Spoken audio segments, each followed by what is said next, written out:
हम नहीं बोलने जी, देखो जी हमारा अल्लाह एक है, हम क्या करेंगे बोल के, हम तो अल्लाह अल्लाह एक है, अल्लाह कोई मान्य हम और कुछ कोई तो है नहीं। अरे ये बीरबानी भी थी, ये क्या कह दी सिलेंडर जहाँ फ्री दे दिया, हाय बब्बा मोदी ने दे दिया, इब इतना लंबा बढ़ रहा झाड़े की क्या, इब कई रुपए में भर रहे।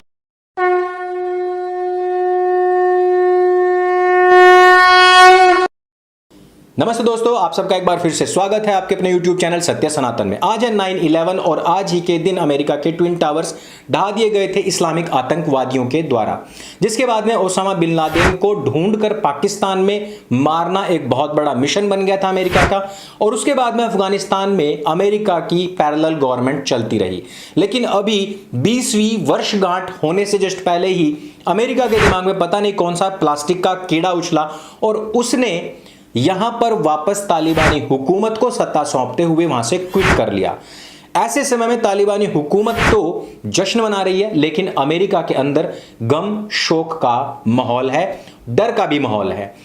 ऐसे समय में शरियाई हुकूमत लागू हुई है अफगानिस्तान में, लेकिन उसका खौफ पहुंचा है पाकिस्तान तक और उसका जश्न पहुंचा है भारतीय मुसलमानों तक।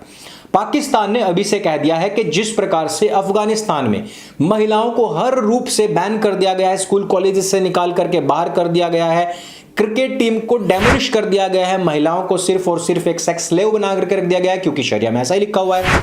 तो हम भी यहां पर मुस्लिम महिलाओं को प्रतिबंधित करते हैं। अब वो टी शर्ट जींस नहीं पहन पाएंगी, वो भी अब एक गार्बेज बैग की तरह ही, जी हां, काले तंबू में अपने आप को ढक करके रखेंगी। और ये जश्न पहुंचता है हिंदुस्तान के एक पत्तलकार को तालिबानी हुकूमत ने गोली मार दी थी, छलनी कर दिया था। जैसे उनको पता लगा कि ये एक मुसलमान है, मुसलमान देख करके पहला आई कार्ड देखा, हिंदुस्तानी मुसलमान है, उसको मार दिया गया था। लेकिन जश्न का माहौल यहां पर है और वो कह रहे हैं कि वहां पर भले ही पत्रकारों को जान से मार दिया जाए, भले ही तालिबानी हुकूमत की समीक्षा करने, उसके खिलाफ बोलने पर पत्रकारों को बेरहमी से मारा जाए, लेकिन तालिबानी हुकूमत फिर भी बहुत क्यूट है, बहुत ही लवेबल है, क्योंकि उन्होंने प्रेस कॉन्फ्रेंस की है। प्रेस कॉन्फ्रेंस ही इन सब लोगों के लिए वो ट्रंप कार्ड है, ग्रीन कार्ड है, जिससे कि सभी लोगों को एक पीसफुल कम्युनिटी में पहुंचने का रास्ता मिल जाता है, एंट्री मिल जाती है। इन पत्तलकारों के ऊपर मैं बाद में भी बात करूंगा, लेकिन जस्ट उससे पहले मैं बात कर लेता हूं पाकिस्तान के एक मंशा के विषय में। पाकिस्तान चाहता है कि तालिबानी हुकूमत हमारा साथ दे और हम जम्मू कश्मीर का जो हिस्सा उनके पास में था उसको, जिस पर के 370-35 से लगी हुई थी, जिसके बारे में अभी तक के अलगाववादी ये कहते थे कि हम पाकिस्तान का हिस्सा हैं, पाकिस्तान हमारा है। इस पूरे मामले के ऊपर जब से इस तत्कालीन सरकार की नजर गई है, तब से वहां पर पूर्ण रूपेण तिरंगा फहर रहा है। उस क्षेत्र को हमने अपने क्षेत्र में मिलाना है, अर्थात जम्मू कश्मीर को जीत करके, काट करके पाकिस्तान में मिलाना है और उसमें तालिबानी हुकूमत हमारा साथ देगी। और भारतीय मुसलमानों के लिए इससे बड़ा जश्न का माहौल नहीं हो सकता, उन मुसलमानों के लिए जो गद्दार हैं, जो लोग तालिबानी हुकूमत और शरियाई हुकूमत को ही सबसे बेस्ट मानते हैं। मुझे जम्मू और कश्मीर से एक और चीज याद आ रही है कि राहुल खान अभी जम्मू पहुंचे थे और वहां पर उन्होंने अपने भाषण की शुरुआत जय माता दी से की। आप और हम सभी जानते हैं कि वो कौन सी माता दी की जय कर रहे हैं, और ये अब से पहले ही सलमान खुर्शीद बोल चुके हैं कि उनकी एक ही माता है और वो भारत की भी माता है और वो पूरे देश की माता है, वो है सोनिया एंटोनियो माइनो। इस वक्तव्य को हमने पहले भी सुना था और वही माता अब राहुल खान की जुबान पर चढ़ी हुई है।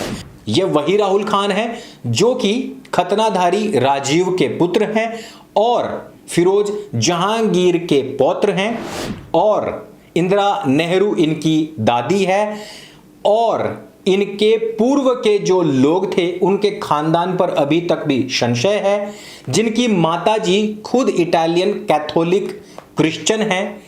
ऐसा व्यक्ति वहां जाकर के अपने आप को बताता है कि मैं कश्मीरी ब्राह्मण हूं।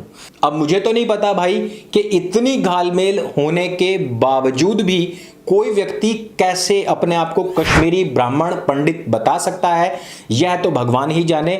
लेकिन यहां पर उनका ब्राह्मणत्व वाला ज्ञान देखने को जरूर मिलता है। वहां पर उन्होंने जो स्पीच दिया वो आपको जरूर सुनना चाहिए। इस स्पीच में राहुल खान कहते हैं कि नरेंद्र मोदी की हुकूमत ने माता दुर्गा की शक्ति को कम कर दिया है।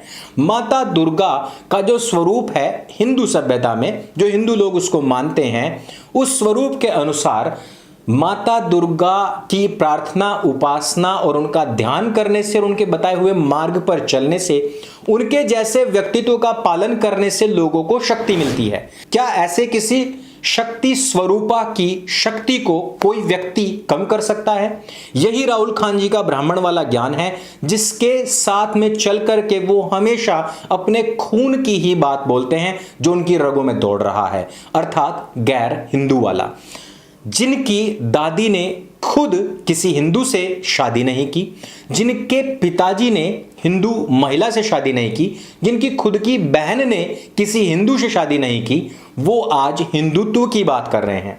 नरेंद्र मोदी जी के विषय में बता दूं कि माता दुर्गा की जो प्रार्थना उपासना हिंदू कल्चर में है, उस प्रार्थना उपासना को अधिकतर नवरात्रों के दौरान किया जाता है।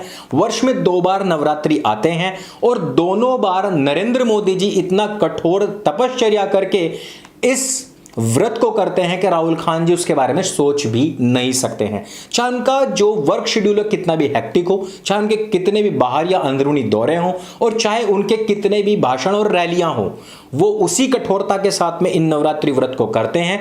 और शायद राहुल खान ये भी नहीं जानते कि माता दुर्गा है क्या, या माता दुर्गा का व्यक्तित्व क्या है, या माता दुर्गा की जो बातें हैं, जो उनका व्यक्तित्व है, या उनके जो नक्शे कदम हैं वो क्या हैं।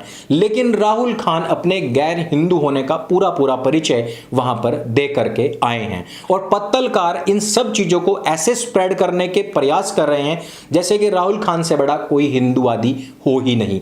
ये वही राहुल खान है जिनकी हुकूमत के दौरान 1990 में भारतवर्ष में इनकी हुकूमत चलते हुए इनकी माताजी उस समय पर भी उतनी ही पावर में थी, नरसिम्हा राव उस टाइम पर प्रधानमंत्री थे।